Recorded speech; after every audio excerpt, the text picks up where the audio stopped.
আওয়ামী লীগের আমলে দমন পীড়নের কারণে সারা দেশের মতো রংপুরেও প্রভাব পড়ে বিএনপি ও এর সহযোগী অঙ্গ সংগঠনগুলোর কার্যক্রমে। 5 আগস্ট ছাত্র জনতার অভ্যুত্থানে শেখ হাসিনার পতনের পর ফিরতে শুরু করে সাংগঠনিক গতি। এরই মধ্যে কর্মসূচি পালনের মধ্য দিয়ে শক্তিমত্তা জানান দিয়েছে দলটি।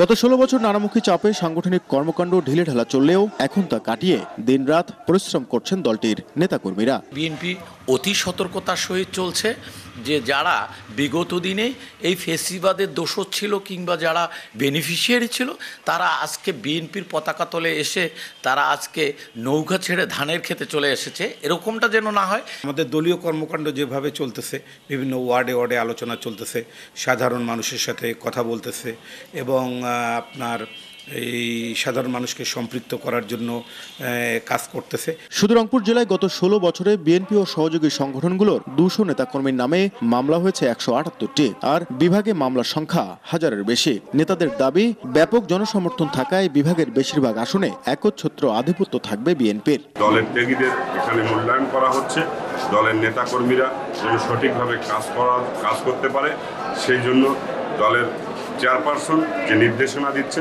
সেই নির্দেশনা অনুযায়ী আমরা কাজ করে যাচ্ছি।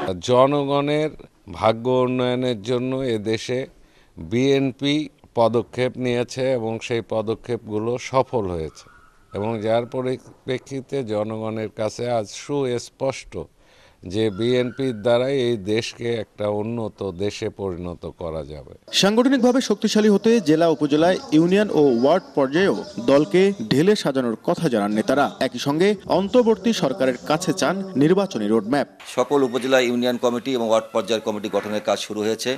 আমরা আশাবাদী যে আগামী ডিসেম্বরের 31 অথবা জানুয়ারি 15 তারিখের মধ্যে আমরা আমাদের রংপুর জেলা বিএনপির কাউন্সিলটি আমরা সম্পন্ন করবো ইনশাল্লাহ। অন্তর্বর্তীকালীন সরকার ওনারা সংস্কারের কথা বলছেন, আমরা ঠিক আছে, সংস্কার আমরাও চাই, বাংলাদেশের মানুষও চায়, কিন্তু সংস্কারটা একটা চলমান প্রক্রিয়া, এটি একদিনে করা সম্ভব হবে না। ওনারা যে বলছে যে সংস্কার সম্পন্ন করে আমরা নির্বাচন দিব, এটা একটা দীর্ঘসূত্রিতার বিষয়।